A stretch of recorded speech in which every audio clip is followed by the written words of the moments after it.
Hello student. तो RRB ALP के class में आप लोगों का फिर से स्वागत है।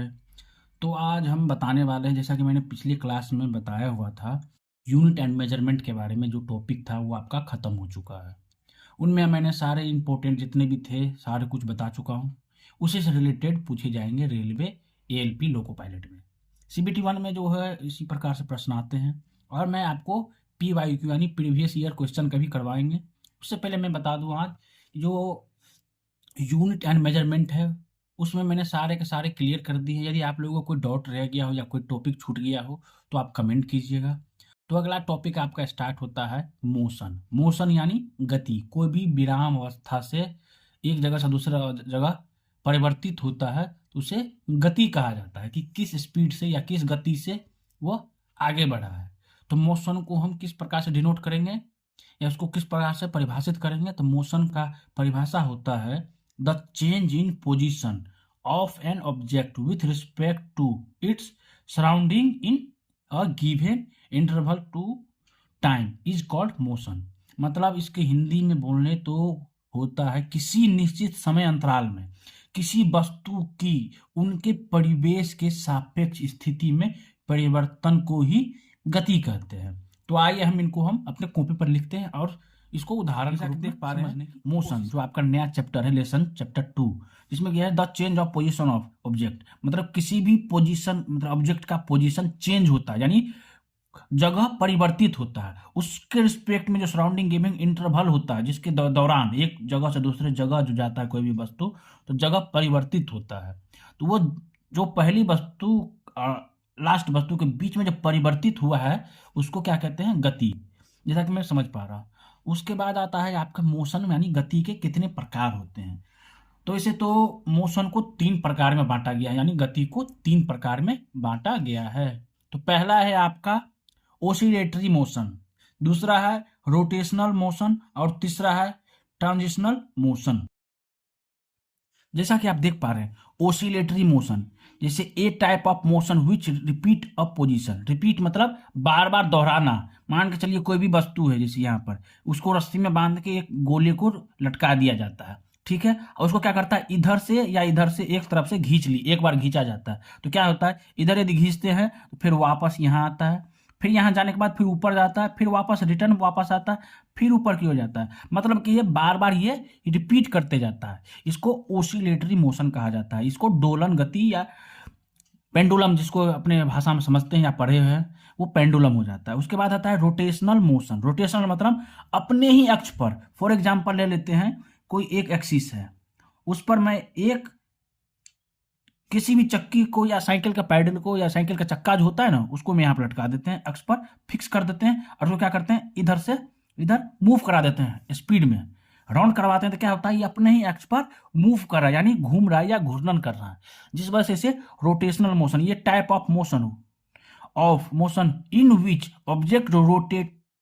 इन वन एक्सिस, यानी अपने ही अक्ष पर क्या करता है घूर्णन करता है, यानी अपने ही अक्ष पर क्या करता है घूमने का काम करता है। उसके बाद आता है ट्रांजिशनल मोशन। जैसा कि समझ पा रहे हैं कि जब कोई वस्तु एक सीधी रेखा में गति करती है तो उसे रेखीय गति यानी ट्रांजिशनल मोशन कहते हैं। इसका एग्जाम्पल से समझेंगे। फॉर एग्जाम्पल लीजिए कि जब आप कोई वस्तु चलती है, मतलब साइकिल या बस को ही ले लीजिए, फॉर एग्जाम्पल ये आपका साइकिल है,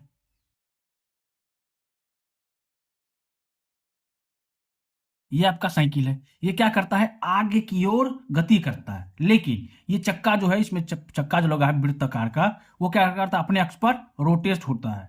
वो हमेशा ही अपने अक्ष पर रोटेट होता है। इसको क्या कहते हैं घूर्णन बोलते हैं, या अपने अक्ष पर घूमता होता है, यानी रोटेशनल मोशन। लेकिन ये जो घूमने के बाद जो ये साइकिल या बस या कोई भी कार होता है, जो कोई भी वाहन होता है, वो क्या होता है आगे की ओर बढ़ते जाता है, यानी अपना जगह परिवर्तित करता है। तो वो क्या हो गया आपका, ये आपका ट्रांजिशनल मोशन हो गया। और साइकिल का चक्का है अपने अक्ष पर क्या कर रहा है रोटेट कर रहा है, इसको घूर्णन यानी रोटेशनल मोशन कहते हैं। ये आपका ट्रांजिशनल मोशन होता है। इसके बाद आता है आपका, जिसे मैंने बताया था पिछले चैप्टर में, डिस्टेंस यानी दूरी। तो दूरी दूरी क्या होता है डिस्टेंस। डिस्टेंस मैंने बताया था स्केलर क्वांटिटी है, यानी डिस्टेंस जो स्केलर क्वांटिटी कैसे है अब इसको जानेंगे हम। जैसा कि मैंने बताया था स्केलर क्वांटिटी यानी अदिश राशि जिसमें केवल मान होता है, इसमें केवल मान की आवश्यकता होती है, या इसमें केवल मान होता है, इसमें डायरेक्शन नहीं होता है। फॉर एग्जाम्पल जैसे बताए थे 10, 10 क्या मीटर देंगे तो ये लंबाई हो जाएगा, इसका यूनिट हो जाएगा। ये 10 क्या है, ये मैग्नीट्यूड है, यानी केवल मान है। और वही वेक्टर क्वांटिटी की बात करें तो इसमें मैग्नीट्यूड यानी मान के साथ साथ क्या होना चाहिए, डायरेक्शन। फॉर एग्जांपल एक रेखा है, ठीक है, मैं इस पर एरो लगा देता हूं, यानी एक तीर लगा देता हूं, तो ये तीर से क्या पता चलता है कि ये रेखा इधर की तरफ आगे बढ़ती जा रही है, यानी इस डायरेक्शन यानी दिशा को भी दर्शा रहा है। ये रेखा था पहले तो कोई दिक्कत नहीं, ये केवल स्केलर हो जाएगा। यदि इसी में हम क्या लगा दिए, एरो, तो ये एरो आपका क्या हो गया, वेक्टर क्वांटिटी, इसमें दिशा भी हो गया और मान भी हो गया। अब इसके साथ साथ वेक्टर और स्केलर क्वांटिटी के बाद एक तीसरा होता है टेंसर क्वांटिटी, जो आप लोगों को सुने भी होंगे या नहीं भी सुने होंगे तो आप सुन लीजिए। ये होता है टेंसर क्वांटिटी।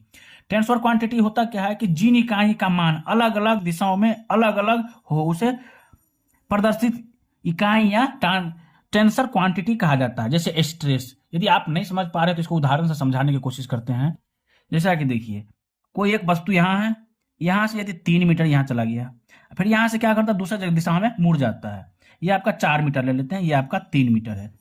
समझ पा रहे हैं, तो टेंसर क्वांटिटी जिन इकाई का मान अलग अलग दिशाओं में अलग अलग हो उसे प्रदर्शित करता है। यदि देखिए इस दिशा में कितना हो गया 3 मीटर, इस दिशा में आपका 4 मीटर, तो ये आपका क्या हो जाएगा टेंसर क्वांटिटी। अभी कहां पहुंचेगा, यहां पर पहुंचा, तो इस प्रकार से ये आपका टेंसर क्वांटिटी है। तो अगला आता है आपका, तो जैसा कि मैंने बताया अभी डिस्टेंस, डिस्टेंस क्या है आपका स्केलर क्वांटिटी, इसमें केवल मान है। यदि डिस्टेंस में यदि डायरेक्शन ऐड कर दे तो आपका क्या हो जाएगा डिस्प्लेसमेंट यानी विस्थापन, उसमें भी क्या आ जाएगा डायरेक्शन के साथ साथ मान भी आ जाता है। तो जैसे देखिए डिस्प्लेसमेंट का मतलब इसका हिंदी होता है विस्थापन, किसी निर्धारित दिशा के साथ दूरी ही विस्थापन है, मतलब इसमें दूरी भी आ गया और निर्धारित दिशा भी आ गया। जैसे distance with direction is called displacement, इसमें डिस्टेंस भी आ गया और डायरेक्शन, डिस्टेंस यानी दूरी और दिशा भी आ गया, तो आपका क्या हो गया विस्थापन। फॉर एग्जांपल समझने की कोशिश करते हैं, ये एक रेखा है, ये आपका कितना है 5 किलोमीटर का रेखा है, ठीक है।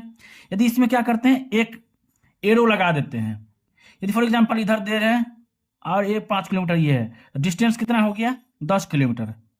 कहने का मतलब ये है कि कोई वस्तु यहाँ से स्टार्ट हुआ चलना और 5 किलोमीटर तक गया, ठीक है, उस जगह रुक के फिर वापस वो अपने पुराने वाले जगह पे आ गया, तो आपका कितना हो गया 5 किलोमीटर गया 5 किलोमीटर आया, तो टोटल कितना दूरी हो गया 10 किलोमीटर। टोटल कितना दूरी हो गया आपका 10 किलोमीटर। लेकिन हम ये समझाना चाह रहे हैं कि ये तो मतलब दूरी हुआ, लेकिन डिस्प्लेसमेंट यानी विस्थापन, कि आपने जिस जगह से स्टार्ट किए और कहाँ पहुंचे उस बीच का दूरी नहीं हमको ज्ञात करना, हम कहाँ पहुंचे हैं उस जगह का प्रारंभिक स्थान से अंतिम स्थान कहाँ है।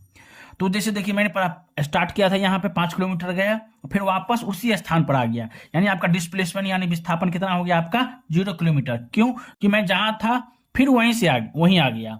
यही दूसरी भाषा में समझने की कोशिश करेंगे। फॉर एग्जाम्पल मैं यहाँ हूँ, यहाँ से 3 किलोमीटर गया, फिर दिशा बदल कर कहाँ गया 4 किलोमीटर, ठीक समझ पा रहे हैं।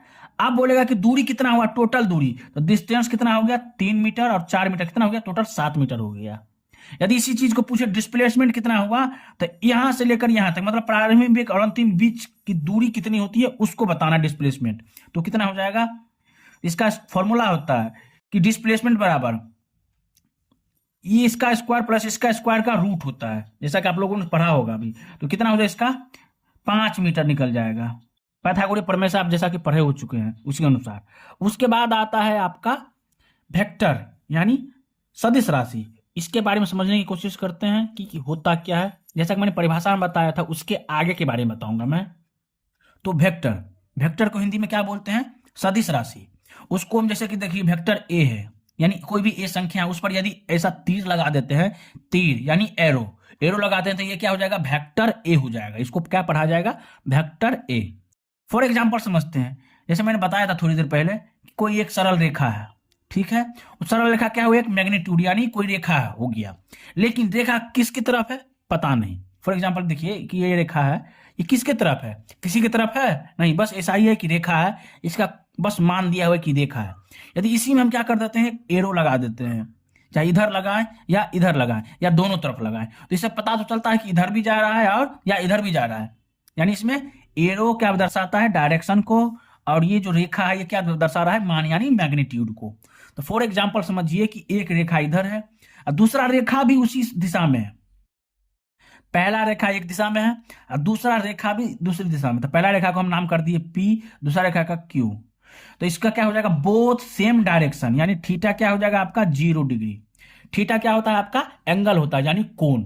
मतलब दो एक साथ गुजरेंगे तो ये तो आपको समझ पा रहे हैं, मैथ में पढ़े होंगे कि ये क्या होता है, पैरेलल होता है। तो पैरेलल के बारे में आगे पढ़ेंगे, लेकिन इसकी बात करते हैं कोण की, यानी दोनों एक साथ जा रहा है, पहला भी साथ जा रहा है, उसी के साथ साथ ये भी जा रहा है, इसका कोई कोण बन रहा है नहीं। तो थीटा कितना हो जाएगा, 0 डिग्री, बोथ सेम डायरेक्शन। यदि जैसा कि देख पा रहे हैं पहला P और Q, ये पहला हो गया और दूसरा हो गया, दोनों एक ही डायरेक्शन में जा रहे हैं, तो इसका यदि R रिजल्ट क्या हो जाएगा, A प्लस B, दोनों क्या हो जाएगा, जुड़ जाएगा। यदि पूछा ये 4 मीटर है, 4 जा रहा है या 5 जा रहा है, तो टोटल कितना हो जाएगा, ये 4 5 टोटल 9 हो जाएगा इसका रिजल्ट। ठीक है, इसके बाद आते हैं, यदि एक रेखा इस साइड जा रही है, एक रेखा इसका अपोजिट जा रही है, यानी उल्टा, एक दूसरे के अपोजिट, तब क्या होगा। तो जैसा कि देख पा रहे हैं एक रेखा इस तरफ जा रही है, एक उसके अपोजिट जा रही है, तो एक दूसरे के विपरीत है, तो थीटा क्या हो जाएगा आपका 180 डिग्री, यानी एक दूसरे के अपोजिट, यानी उल्टा है, यानी उल्टी दिशा की ओर। तो इसका रिजल्ट क्या हो जाएगा, परिणाम A माइनस बी। क्यों कि A आपका P जो है यहाँ पर P कर दो, या यहाँ पर Q, यानी P माइनस Q हो जाएगा यहाँ के डायरेक्शन अनुसार, यानी एक दूसरे से अलग है, यानी दूसरे से दूरी बनाया जा रहा है, दूरी बन रहा है यानी उल्टा जा रहा है, उल्टा यानी अपोजिट होने के साथ माइनस हो जाएगा, पॉजिटिव होने के साथ प्लस हो जाता है। तो इसमें क्या हो जाएगा, यदि दो वेक्टर एक दूसरे से 90 डिग्री पर हो, तीसरा आपका पॉइंट चल रहा है कि यदि दो वेक्टर एक दूसरे से 90 डिग्री पर हो, तो both vector perpendicular to each other, तब क्या होगा, तो इसका रिजल्ट हो जाएगा, जैसा कि देखिए एक पहला वेक्टर इधर की तरफ जा रहा है और दूसरा वेक्टर ऊपर की ओर जा रहा है, तो इन दोनों के बीच क्या कोण बन रहा है, 90 डिग्री का कोण। तो इसका रिजल्ट क्या हो जाएगा, रिजल्ट हो जाएगा पाइथागोरस प्रमेय से रूटेंडर A² प्लस B²। तो आपका ये हो गया ये, और ये आपका ये B हो जाता है। जिस प्रकार से ये A² प्लस B² से हम इसका रिजल्ट ज्ञात कर सकते हैं, कब, जब दो वेक्टर के बीच 90 डिग्री का कोण बने। इस प्रकार समझने की कोशिश करिए, मैं बता रहा हूं, ये आपका वेक्टर A हो गया, ये वेक्टर B हो गया, ठीक है। आप इसके बीच जो संरेख बनता है उसके अपोजिट, इसके पैरेलल में एक रेखा खींच लेंगे और इसके पैरेलल में ये रेखा खींच लेंगे, इन दोनों के बीच में जो कोण बनेगा ना, वही आपका ये हो जाता है। तो इसको ज्ञात करने के लिए रिजल्ट बराबर रूटेंडर A² प्लस B²। इस प्रकार से जब 90 डिग्री हो उसका रिजल्ट हम ज्ञात कर सकते हैं। जैसा कि मैंने अभी पढ़ा, यदि एक साथ रहे तो थीटा यानी एंगल कितना डिग्री का कोण बनेगा, 0 डिग्री का। यदि अपोजिट रहे तो 180 डिग्री का। यदि 90 डिग्री का कोण बने तब रिजल्ट क्या होगा, तो रूटेंडर A प्लस B²। आप चौथा कंडीशन ये है कि यदि वेक्टर थीटा पर कोण बनाए, मतलब एंगल पता ना हो, बस थीटा पर कोण बनाए, तब क्या होगा, तो इसका भी जानेंगे क्या कैसे होता है। तो यदि दो वेक्टर थीटा पर कोण हो या कोण बनाए तब, तो जैसा कि देख पा रहे हैं ये एक वेक्टर P है मतलब, और ये वेक्टर Q है, इस पर कितना डिग्री कोण बन रहा है, थीटा डिग्री का। तो उस समय इस पर क्या करेंगे हम, पैरेललोग्राम, यानी एक दूसरे के समांतर है ये, इसके समांतर बनाएंगे। जैसे कि मैंने 90 डिग्री में बनाया था एक दूसरे के पैरेलल, तो इसके समानांतर ये एक लकीर आ गया और इसके समानांतर ये लकीर आ गया, ये पैरेललोग्राम हो गया। जिस प्रकार से इसका थीटा कोण यहाँ पर भी बनेगा, तो ये आपका जो रिजल्ट होगा R, वो कितना हो जाएगा, रूटेंडर A² plus B² plus 2AB cos theta. इसमें यहाँ पर क्या आ जाता है आपका cos थीटा, पैरेललोग्राम में ये आपका cos थीटा हो जाता है। तो इस प्रकार से मैंने 4 बताया है। यदि समान रहे दो वेक्टर तो 0 डिग्री, एक दूसरे का अपोजिट रहे तो 180 डिग्री, 90 डिग्री के कोण बनाए तो रूटेंडर A² प्लस B² या P² प्लस Q²। यदि वेक्टर पर थीटा ज्ञात करना हो या थीटा हो तो रिजल्ट क्या हो जाएगा, तो रूटेंडर A² plus B² plus 2AB cos theta. इस प्रकार से ये आपका डायरेक्शन यानी दूरी का ये सब खत्म होता है। इसके बाद आता है आपका स्पीड यानी चाल। तो आइए हम चाल समझते हैं। जैसा कि हम लोग बचपन से ही पढ़ते आ रहे हैं, स्पीड मतलब क्या होता है, चाल। तो चाल बराबर क्या पढ़े हैं, दूरी बट्टा समय। दूरी को क्या बोलते हैं इंग्लिश में, डिस्टेंस, और समय को टाइम। यानी इसको परिभाषित कैसे करेंगे, तो बोला जाएगा एकांक समय में तय की गई दूरी चाल कहलाती है। चाल तो 4 बराबर क्या होता है, कुल तय की गई दूरी बट्टा कुल लिया गया समय। ये आपका फॉर्मूला पहले से जानते हैं। यदि मान के चलिए अभी शुरुआत में 5 किलोमीटर चले, फिर रुक गए, उसमें जाने में कितना समय लगा, फिर 10 मिनट चले फिर कितना समय लगा, फिर 15 मिनट चले फिर कितना समय लगा, तो सबको काउंट करके कुल तय की गई दूरी बट्टा कुल तय किया गया समय, मतलब जितना समय लगा है जाने में वो समय। तो इसको हम कहेंगे यदि when object travel equal distance in equal time then it is called uniform motion. Uniform मतलब समान गति से, तो उसको हम क्या कहते हैं, लीनियर। उसको हम आइए हम समझाते हैं किस प्रकार से है। जब कोई वस्तु एक समान समय में एक समान दूरी तय करती है तो उसे एकांक समय गति कहा जाता है। जैसा कि देखिए मैं यहां पर क्या लेता हूं, डिस्टेंस यानी दूरी, इस पर क्या लेता हूं, समय। यहां पर डिस्टेंस दूरी हो गया और टाइम यानी, यदि मान चलिए ये 1 2 ये 3, 1 मिनट 2 मिनट 3 मिनट, ठीक है। 1 मिनट गया तो 1 मिनट में कितना दूरी गया, 1 मीटर गया, तो ये आपका ये हो गया।